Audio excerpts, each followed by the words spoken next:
अस्सलामुअलैकुम स्टूडेंट्स। आज हम बात करेंगे ये जो हमने प्रीवियस लेक्चर्स के अंदर तीन कांस्टेंट्स इंट्रोड्यूस करवाए थे, अल्फ़ा, बीटा और के बीटा।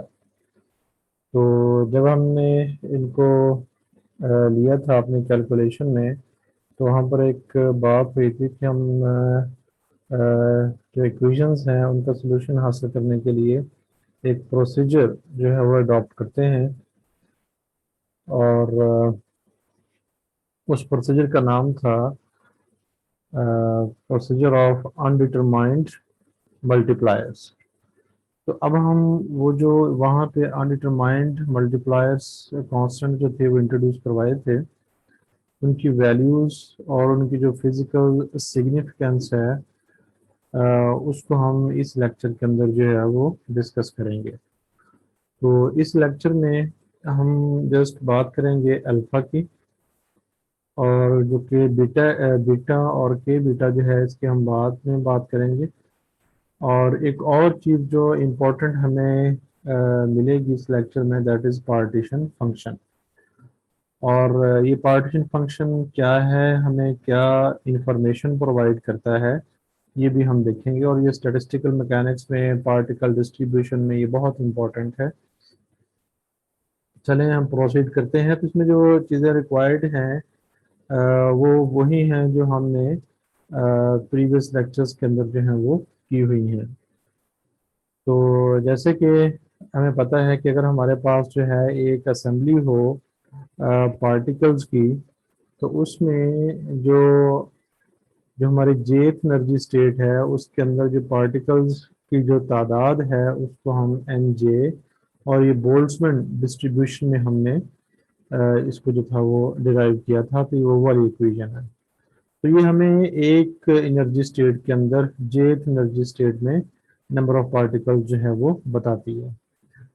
अब चूंकि हमारा जो सिस्टम है उसमें एनर्जी स्टेट्स जो हैं वो बहुत ज़्यादा हो सकती हैं, लिहाजा उसमें जितनी भी एनर्जी स्टेट्स हैं, मतलब उसमें फर्स्ट है, सेकंड है, थर्ड है, फोर्थ है एंड सो ऑन, जितनी भी एनर्जी स्टेट्स हैं, तो तमाम के अंदर जो पार्टिकल्स की तादाद है उसको हम देखने के लिए क्या करेंगे, इसको जो है वो सम अप करेंगे। लिहाजा हमने ओवर जे जो है इसको सम अप कर लिया। और ये जब हम तमाम एनर्जी स्टेट्स के अंदर पार्टिकल्स की तादाद को सम अप करेंगे, तो ये हमें हमारे सिस्टम के टोटल नंबर ऑफ पार्टिकल्स जो है ये प्रोवाइड कर देगा। लिहाजा हम इस इक्वेशन को इस फॉर्म में लिख सकते हैं। और हमने ये भी बात की थी कि ई जो है वो कांस्टेंट है, और जो अल्फा है यहाँ पे वो भी कांस्टेंट है। लिहाजा ये हमारे पास एक कांस्टेंट टर्म होती है फॉर ऑल एनर्जी स्टेट्स। लिहाजा इसको जो है वो हम समेशन से बाहर ले आते हैं।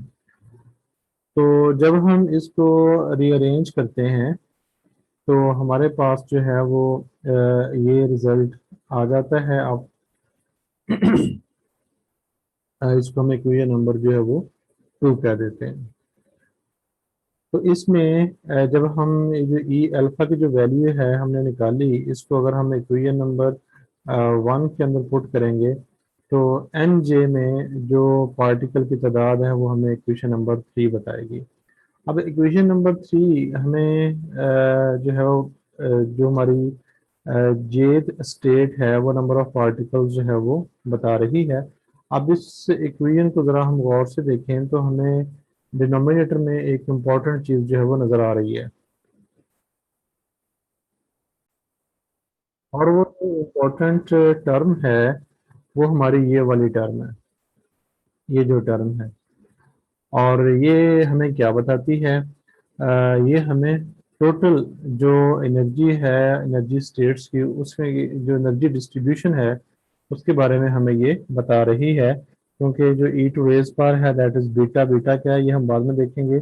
और ये हमारे पास जो है वो एनर्जी है। तो एनर्जी के हिसाब से हमारे इस पूरी टर्म की वैल्यू जो है वो तब्दील होगी। तो जब हम पूरे सिस्टम के लिए इसको सम अप करेंगे तो हमारे पास जो है पूरे सिस्टम की जो है वो एनर्जी टर्म जो है वो एनर्जी वैल्यू जो है वो आ जाएगी। अब हम इसे कर क्या रहे हैं, ये देखें कि ये हमारे पास है किसी खास एनर्जी स्टेट, मतलब जेथ एनर्जी स्टेट में नंबर ऑफ पार्टिकल्स। और ये हमारे पास जो है उसकी करस्पॉन्डिंग एनर्जी टर्म है, और ये हमारे पास जो टोटल नंबर ऑफ पार्टिकल्स हैं। तो जब हम इस इक्वेशन को डिवाइड करते हैं इस टोटल एनर्जी वाली टर्म से, तो हमें क्या मिलता है? ये हमें बताता है कि jth एनर्जी स्टेट में टोटल नंबर ऑफ पार्टिकल्स में से कितने नंबर ऑफ पार्टिकल्स जो हैं वो आएंगे।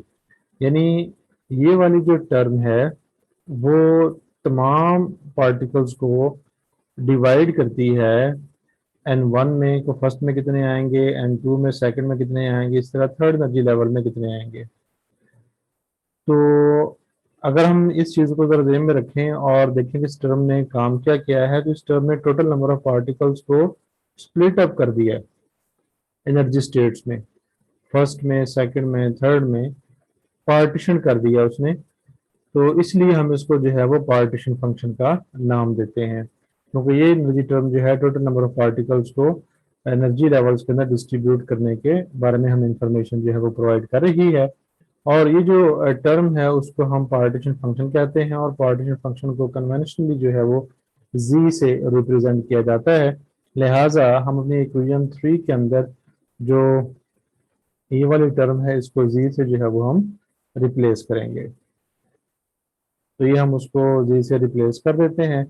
तो अब हम अल्फा की जो वैल्यू है वो यहाँ से जो है वो मालूम कर सकते हैं। हमारे पास जो वैल्यू मौजूद थी इक्वेशन नंबर 2 में वो ये थी। अब इसके अंदर हमने क्या किया है कि n की जगह n ही है, और इसकी जगह जो है वो हमें पार्टीशन फंक्शन जो है वो पुट कर दिया है।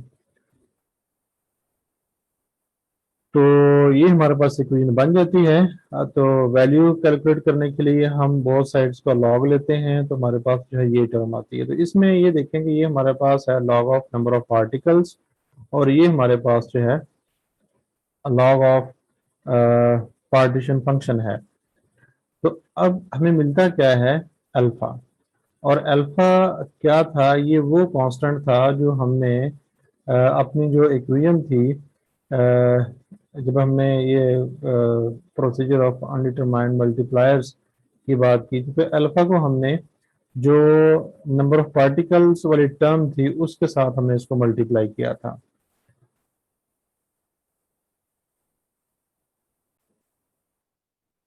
उसको इंट्रोड्यूस करवाया था जब हमने ये बात की थी कि हमारे पास जो है वो जो इक्वेशन जो थी वो हमारे पास आई थी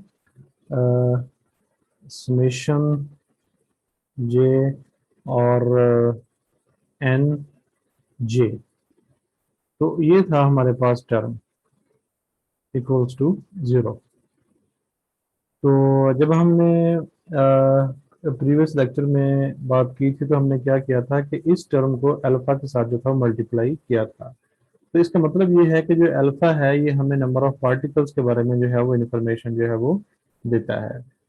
अब चूंकि ये चेंज के साथ है तो इसलिए ये नंबर ऑफ पार्टिकल्स में जो चेंज आएगी उसके बारे में ये कांस्टेंट जो है वो हमें इंफॉर्मेशन जो है वो प्रोवाइड करेगा। तो इसी चीज़ को ध्यान में रखते हुए हम इसकी जो फिजिकल सिग्निफिकेंस है उसको देखते हैं।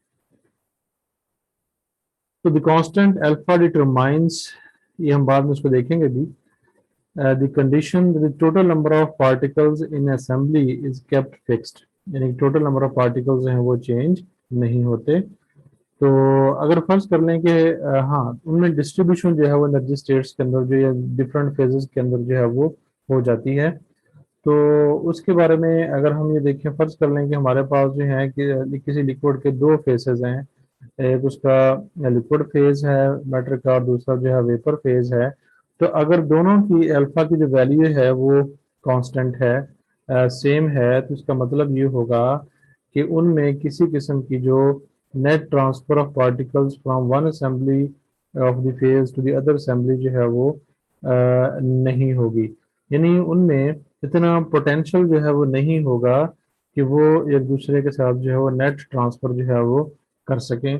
और चूंकि जब ये नेट ट्रांसफर पार्टिकल्स होता है फिर ही जो है वो केमिकल रिएक्शन जो है किस चीज़ में होता है या फिर केमिकल पोटेंशियल में डेवलप होता है, इसलिए हम ये भी कह देते हैं कि हमारा जो अल्फा कांस्टेंट है ये हमें केमिकल पोटेंशियल पार्टिकल्स के पोटेंशियल के बारे में हमें इंफॉर्मेशन जो है वो प्रोवाइड करता है, तो उसको इन डिटेल इंशाल्लाह हम किसी नेक्स्ट लेक्चर के अंदर जो है वो करेंगे।